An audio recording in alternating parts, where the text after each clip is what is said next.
চট্টগ্রাম কলেজের পদার্থবিজ্ঞান বিভাগের ছাত্রছাত্রীরা ইলেকট্রনিক্স ক্লাসে তোমাদেরকে স্বাগত জানাচ্ছি। আমি Nasima Akter, assistant professor, department of physics, Chittagong college, Chittagong. Third year honour, department of physics, Chittagong college, Chittagong. তোমাদের জন্য আজকে আমার এই ক্লাস। আজকে আমি তোমাদেরকে যে বিষয়টা নিয়ে পড়াবো, আমি ঠিক দুটো বিষয় নিয়ে পড়াবো। একটা হচ্ছে পুশ পুল অ্যাম্প্লিফায়ার সার্কিট। পুশ পুল অ্যাম্প্লিফায়ার সার্কিটের ভিতর আমি ক্লাস এ পুশ পুল অ্যাম্প্লিফায়ার সার্কিট এবং ক্লাস বি পুশ পুল অ্যাম্প্লিফায়ার সার্কিট নিয়ে পড়াবো।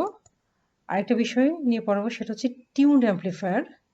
টিউনড অ্যাম্প্লিফায়ারের ভেতরেও সিঙ্গেল টিউন অ্যাম্প্লিফায়ার এবং ডাবল টিউনড অ্যাম্প্লিফায়ার সার্কিট নিয়ে আজকে আমি তোমাদেরকে প্রথমেই দেখো পুশ পুল অ্যাম্প্লিফায়ারটা কি। এ push pool amplifier combines two signals to form a third signal.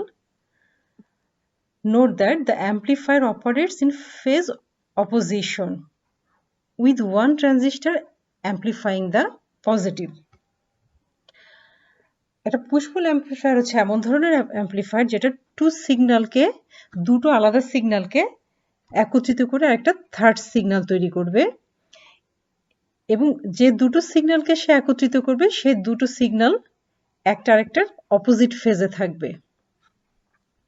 এবং এই ট্রানজিস্টর এই অ্যাম্প্লিফায়ারের ট্রানজিস্টরগুলি সবসময় পজিটিভ হাফ সাইকেলকে অ্যাম্প্লিফাই করবে। তো আমরা একটু দেখি, এখানে দেখো আমরা এখানে একটা ক্লাস এ পুশফুল অ্যাম্প্লিফায়ার সার্কিট দেখছি, এখানে একটা ক্লাস বি পুশফুল অ্যাম্প্লিফায়ার সার্কিট দেখছি।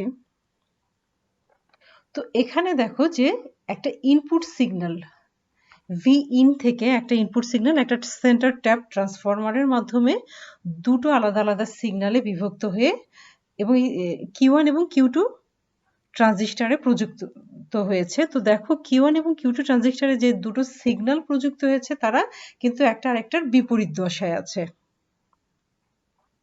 তো ভি ইন এর পজিটিভ হাফ সাইকেলের জন্য দেখো যে এটা একটা এনপিএন ট্রানজিস্টর, সুতরাং ভি ইন এর পজিটিভ হাফ সাইকেলের জন্য কিউ1 ট্রানজিস্টরটা স্যাচুরেশনের অবস্থায় থাকবে, অর্থাৎ এটা কন্ডাক্টেড অবস্থায় থাকবে, এবং কিউ2 ট্রানজিস্টরটা কাট অফ অবস্থায় থাকবে।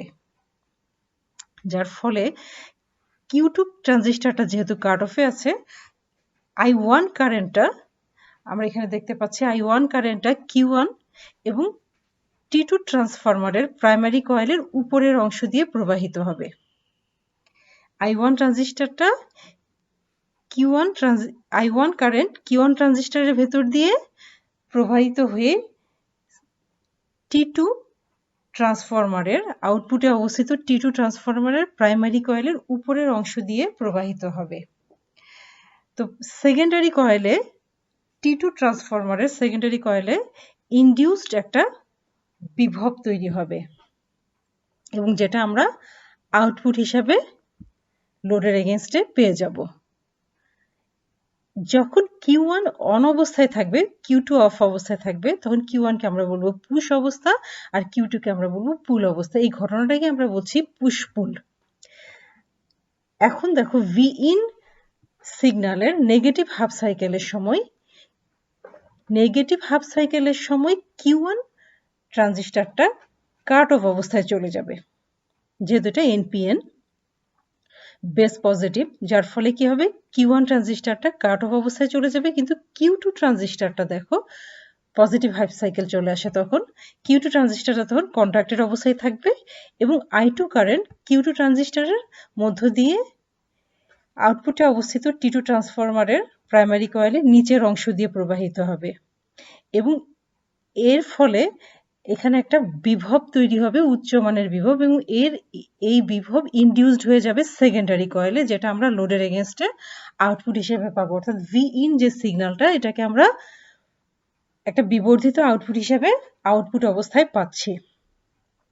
এই হচ্ছে আমাদের ক্লাস এ পুশপুল অ্যাম্প্লিফায়ার সার্কিটের কার্যপদ্ধতি। তো ক্লাস বি পুশপুল অ্যাম্প্লিফায়ারের সাথে ক্লাস এ অ্যাম্প্লিফায়ারের বেসিক কি পার্থক্য দেখো। The class B push-pull amplifier is almost similar to the class A push-pull amplifier, and the only difference is that there is no biasing resistor for a class B push-pull amplifier. This means that the two transistors are biased at the cutoff point. অর্থাৎ class এ পুশ-পুল অ্যাম্পলিফায়ারে দেখো যে আমাদের biasing network একটা আছে, যে R1 R2 resistance দুটো একটা biasing network তৈরি করেছে, কিন্তু ঠিক এই ধরনের কোনো biasing network class B amplifier সার্কিটটা লক্ষ্য করে দেখো এখানে কোনো বায়াসিং নেটওয়ার্ক নাই। এর ফলে হয় কি, যেহেতু এখানে কোনো বায়াসিং নেটওয়ার্ক নাই, ক্লাস বি অ্যাম্পলিফায়ারের অপারেটিং পয়েন্টটা কাট অফ পয়েন্টে অবস্থিত হবে। এই দুটো সার্কিটের মধ্যে বস্তুত আর কোনো পার্থক্য নাই। এখানেও ঠিক একইভাবে আমরা Q1 পুশ অবস্থা হলে Q2 পুল অবস্থায় থাকবে, Q2 পুল অবস্থায় থাকলে Q1 পুশ অবস্থায় থাকবে, এবং ফাইনালি আমরা একটা উচ্চ বিভবের আউটপুট পাবো। তো ক্লাস এ অ্যাম্পলিফায়ারের চাইতে ক্লাস বি অ্যাম্পলিফায়ার থেকে ফায়ারে আমরা আরো ভালো মানের বিভব পাই।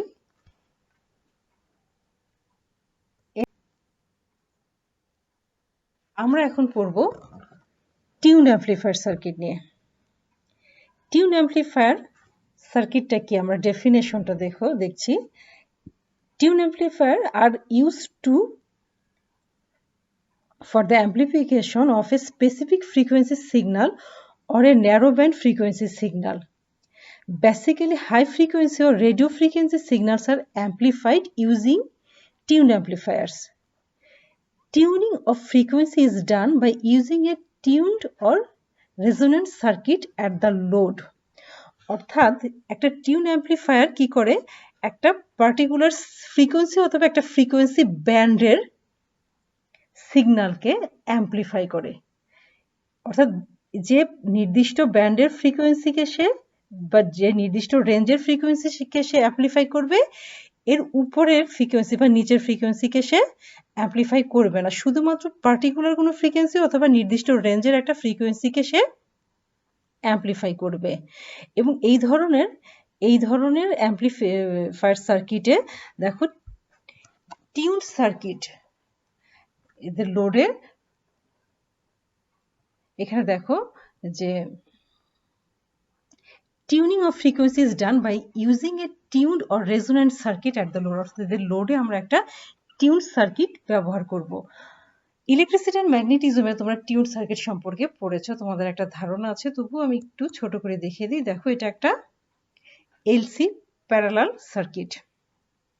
ঠিক এই ধরনের সার্কিটে যখন impedance of capacitor and impedance of inductor equal হয়, অর্থাৎ এই ক্যাপাসিটরের যে বাধা এবং এই যে ইন্ডাক্টরের যে বাধা, এই দুটো বাধা যখন সমান হবে, তখন এই সার্কিটে রেজোনেন্স হবে। এই টিউন অ্যাম্পলিফায়ার এই টিউন সার্কিটের রেজোনেন্স হবে, এবং এই সময় এর বাধা হবে সর্বোচ্চ। এই সময় এই টিউন সার্কিটের বাধা হবে সর্বোচ্চ। তো আমরা দেখি রেজোনেন্স ফ্রিকোয়েন্সি কত হয়। তোমরা এগুলো ইলেকট্রিসিটি ম্যাগনেটিজমে দেখেছো যে XL যদি এই ইন্ডাক্টরের রিঅ্যাক্ট্যান্স হয় এবং XC যদি ক্যাপাসিটরের রিঅ্যাক্ট্যান্স হয়, তবে আমরা ইন্ডাক্টরের রিঅ্যাক্ট্যান্স তোমরা জানো 2πfL আর ক্যাপাসিটর 1/2πfC। তো আমরা ক্যালকুলেশন করে আমরা FR এর মান পাই। FR হচ্ছে রেজোনেন্স ফ্রিকোয়েন্সি 1/2π√LC হার্টজ। এটাই হচ্ছে আমাদের টিউন ফ্রিকোয়েন্সি। ঠিক এই ধরনের একটা টিউন সার্কিট আমরা যে অ্যাম্পলিফায়ার সার্কিট ইউজ করব, সেই অ্যাম্পলিফায়ার সার্কিটটাকে আমরা বলবো টিউন অ্যাম্পলিফায়ার। এখানে দেখো আমরা একটা সিঙ্গেল টিউন অ্যাম্পলিফায়ার সার্কিটের ছবি দিয়েছি। এটা একটা সিঙ্গেল টিউন অ্যাম্পলিফায়ার, এবং এর পাশে আমরা একটা ডাবল টিউন অ্যাম্পলিফায়ার সার্কিট দেখিয়েছি। তো দেখো যে তোমরা অ্যাম্পলিফায়ার সার্কিটগুলো পড়েছো, তো এখানে একটা বায়াসিং নেটওয়ার্ক আছে R1 R2, Cin এবং Cc এগুলো হচ্ছে কাপলিং ক্যাপাসিটর, Cc হচ্ছে ইমিটারের এগেনস্ট আর কি, এটাকে বাইপাস ক্যাপাসিটর বলে। এখানে দেখো একটা সিঙ্গেল টিউন অ্যাম্পলিফায়ারে দেখো যে আমরা একটা ইন্ডাক্টর বা একটা ক্যাপাসিটর দিয়ে প্যারালাল এলসি প্যারালাল একটা সার্কিট, টিউনড একটা সার্কিট ব্যবহার করেছি লোডের এগেনস্টে। অর্থাৎ কালেক্টর বরাবর আমরা একটা টিউনড সার্কিট ব্যবহার করেছি। তো ডাবল টিউন অ্যাম্পলিফায়ার সার্কিটে দেখো যে এখানে আমরা একটা ট্রান্সফরমার ব্যবহার করেছি, আউটপুটে একটা ট্রান্সফরমার ব্যবহার করেছি, এবং এই ট্রান্সফরমারের প্রাইমারি কয়েলের সাথে আমাদের একটা টিউন সার্কিট আছে এবং সেকেন্ডারি কয়েলের সাথেও আরেকটা টিউন সার্কিট আছে। তো এই টিউন অ্যাম্পলিফায়ার সার্কিটের কাজ হচ্ছে যে আমরা ইনপুট যে সিগন্যাল দিচ্ছি, আমরা ক্যাপাসিটরের টিউন সার্কিট যেটা, এই ক্যাপাসিটরের মান পরিবর্তন করতে থাকবো এবং করার পর আমরা রেজোনেন্স ফ্রিকোয়েন্সি যেটা সেটা বের করব। এল এবং সি এর ইম্পিডেন্স যখন সমান হবে তখন আমরা রেজোনেন্স ফ্রিকোয়েন্সি পেয়ে যাব, এবং ওই অবস্থায় এলসি এর যে এই টিউন সার্কিটে যে বাধা দেবে সেই বাধাটাই হবে সর্বোচ্চ বাধা। এই ফ্রিকোয়েন্সির সাথে, এই এফআর ফ্রিকোয়েন্সির সাথে ইনপুট সিগন্যালের যে ফ্রিকোয়েন্সির রেঞ্জ বা যে পার্টিকুলার ফ্রিকোয়েন্সিটা ম্যাচ করবে তখন তার রেজোনেন্স হবে, এবং ওই অবস্থায় আমরা সর্বোচ্চ আউটপুট পাবো। অর্থাৎ বাধা যত বেশি হবে বিভব তত বেশি হবে। এটাই হচ্ছে সিঙ্গেল টিউন অ্যাম্পলিফায়ারের সার্কিট। ডাবল টিউন অ্যাম্পলিফায়ার সার্কিটে যেটা হয় যে আমরা প্রাইমারি কয়েল L1 এবং ক্যাপাসিটর C1, এই যে টিউন অ্যাম্পলিফায়ার নিয়ে যে অ্যাম্পলিফায়ারটা তৈরি হলো, এই অ্যাম্পলিফায়ারটা পার্টিকুলার ফ্রিকোয়েন্সি রেঞ্জের ফ্রিকোয়েন্সিকে অ্যাম্পলিফাই করবে। দ্যাট মিনস রেজোনেন্স হবে, যার ফলে আমরা সর্বোচ্চ বিভব পাবো। এই বিভবটা আবার সেকেন্ডারি কয়েল L2 তে ইনডিউসড হবে, যার ফলে আমরা সেকেন্ডারি কয়েল থেকে, সেকেন্ডারি টিউন সার্কিট থেকেও আরো বেশি মানের আউটপুট পাবো, যার ফলে আমরা একটা উচ্চ বিভবের আউটপুট পাবো ডাবল টিউন অ্যাম্পলিফায়ার সার্কিটে। তো ডাবল টিউন অ্যাম্পলিফায়ার সার্কিটটা সিঙ্গেল টিউন অ্যাম্পলিফায়ার সার্কিটের চাইতে উচ্চমানের বিভব তৈরি করতে। এখানে দেখো আমরা ফ্রিকোয়েন্সি, বিভিন্ন ফ্রিকোয়েন্সিতে ভোল্টেজ গেইনের যে একটা কার্ভ দিয়েছি, এবং দেখো F1 থেকে F2 এই রেঞ্জের মাঝখানে যতগুলো ফ্রিকোয়েন্সি আছে, এই টিউন অ্যাম্পলিফায়ার সার্কিট ঠিক সেই রেঞ্জের ফ্রিকোয়েন্সিকেই অ্যাম্পলিফাই করতে পারে এবং সর্বোচ্চ অ্যাম্পলিফাই করছে FR এ। এই গ্রাফ থেকে তোমরা বুঝতে পারছো। তো দেখো bandwidth of a tuned amplifier is given as BW equal to F2 minus F1 FR by Q। তোমরা এটা বের করা শিখবা। Any frequency within this range will be amplified by the amplifier। অর্থাৎ এই অ্যাম্পলিফায়ারে এই রেঞ্জের যে ফ্রিকোয়েন্সি শুধু ততটুকুই অ্যাম্পলিফাই হবে, এবং এই রেঞ্জের উপরে ফ্রিকোয়েন্সি বা এই রেঞ্জের নিচের ফ্রিকোয়েন্সির গুলিকে যে টিউন সার্কিট আমরা ব্যবহার করব ওইসব ক্ষেত্রে আমাদের ওই বাধা হবে সর্বনিম্ন, যার ফলে বিভবের মান খুব কম হবে। এই কারণে আমরা টিউন সার্কিটটা ব্যবহার করছি, যাতে আমরা পার্টিকুলার রেঞ্জের, অর্থাৎ আমাদের প্রয়োজনীয় ফ্রিকোয়েন্সিগুলিকে আমরা সর্বোচ্চ বিভবে অ্যাম্পলিফাই করতে পারি। তোমরা দেখবা যে ঢাকা থেকে আমাদের যে টেলিভিশনের বা আমরা রেডিও শুনি, যে রেডিও ফ্রিকোয়েন্সিগুলো আসে এই টিউন সার্কিটের মাধ্যমে আমরা এগুলোকে অ্যাম্পলিফাই করে আমরা শুনতে পাই, বা অন্যান্য ফ্রিকোয়েন্সি থেকে আলাদা করে আমাদের প্রয়োজনীয় সিগন্যালগুলো আমরা পেয়ে যাই। যাই হোক, তোমাদেরকে আমার সাথে থাকার জন্য অনেক অনেক ধন্যবাদ।